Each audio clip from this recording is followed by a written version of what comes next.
when Jonathan said this is so anointed. And he writes newsletters periodically, so you guys can it's just a newsletter. It's encouragement. Shalom, everyone. Sorry, it's been a while since my last letter. Since September, I've been going through a very big roller coaster, and I haven't found my way off of it yet, LOL. I left my last unit after going through a major ordeal for doing a good deed. So I'm headed to my next unit with a higher hopes, hopefully. In my mind, I'm like, hey, the worst is behind me. I'm going to have a brand new start. Well, that's not what happened. I was housed with the troublemakers. I'm like, yeah, what is going on here?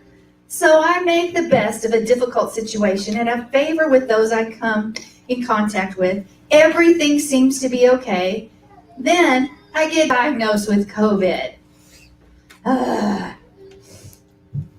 And so now, for 10 days, I'm by myself and no contact with my family. I am struggling. It's not by any happen chance that these last Torah portions have been about a big struggle. Joseph and his ordeal, and now Israel and Egypt. But at the end, there is victory in both circumstances. So I will declare my victory is fast approaching. Joseph and Moses seem to go from one struggle to the next. Joseph starts with getting thrown into a well by the ones that are supposed to love him. I'm sure in his mind he's like, yeah, I know you have a plan, but I'm having a little trouble seeing it, let alone anything else in this well. When I started this journey, I knew and I know that Yah has a plan. It was just hard to see it at the moment, leaving my wife and my 7-month-old little girl for a predetermined time. Let's just say, and be honest, I was not on the up and up. I was going through a struggle. Joseph was going through a struggle. I'm going to jump from story to story, so just bear with me for a minute. It says in Exodus 1:13-14, that Pharaoh made Israel slaves and ruthlessly made them work. We see here more struggle. The nation of Israel went from being a free people to a people in bondage. Now, in Exodus 1:22, Pharaoh commands all Hebrew newborn babies to be killed.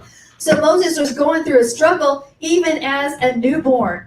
Nothing he could do about it, just was.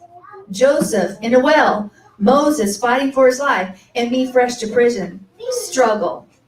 But Yah intervenes. It says in Genesis 39 that Joseph was sold as a slave to Potiphar. Went one moment from being free to a new slave all the way in Egypt. But later it says that Joseph was successful and the Lord was with him. So he is still a slave, but he's had favor. He's had favor with Potiphar and probably not living such a terrible life. Struggle subsides just a little bit. So during my first year and a half, I went from trying to figure prison out to understanding it a little bit better. I got on the worship team, which was amazing. I loved playing an instrument and praising Yah. So the struggle subsided and things didn't seem so hopeless. In Exodus 2, Moses was put in a basket and sent down the river. His mother probably thought she would never see him again. Struggle. He is in a basket by himself as a baby. Struggle. But Pharaoh's daughter finds him. Miriam says she knows someone who can nurse him. He is reunited with his mother. The struggle subsides for a little. Jeremiah 29:11 says, "For I know the plans I have for you, plans to prosper you, not to harm you, to give you a hope and a future." He always has plans for us. Just sometimes at the moment, it's hard to see. So the struggle has subsided for Joseph, for Moses, and for myself. Everything seems to be going okay. Wait, what's that? Oh no, it's a bump in the road. Struggle. In Genesis 39, Potiphar's wife tries to seduce Joseph. He gets away, but she lies, and now he's in prison. Once again, struggle. It says, though, that Joseph had favor with the keeper of the prison, the warden, shall we say. So in the midst of struggle, he still has favor. Well, all was going well for me, worshiping every week and getting to see my family weekly. Life was going well. Well, COVID hits, and church visits stopped. I haven't seen my family members in 10 months. Pray for that.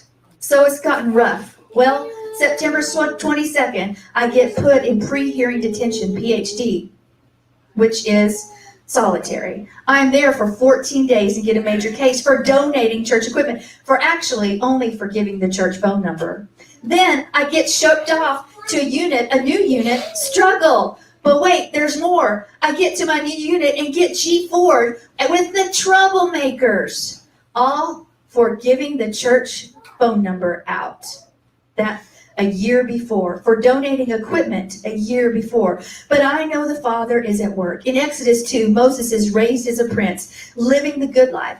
He still knows he's Hebrew, which causes his next incident. He kills a man. Of course, he had to flee and ended up in Midian. Struggle. Well, death to his old life was a miracle in disguise.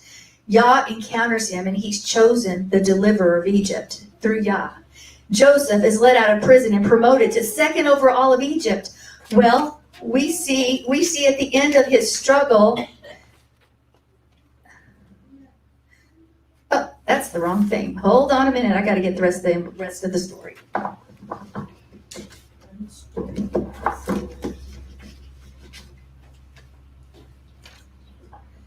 Says, we see at the end of his struggle, the victory was even better than he had ever imagined.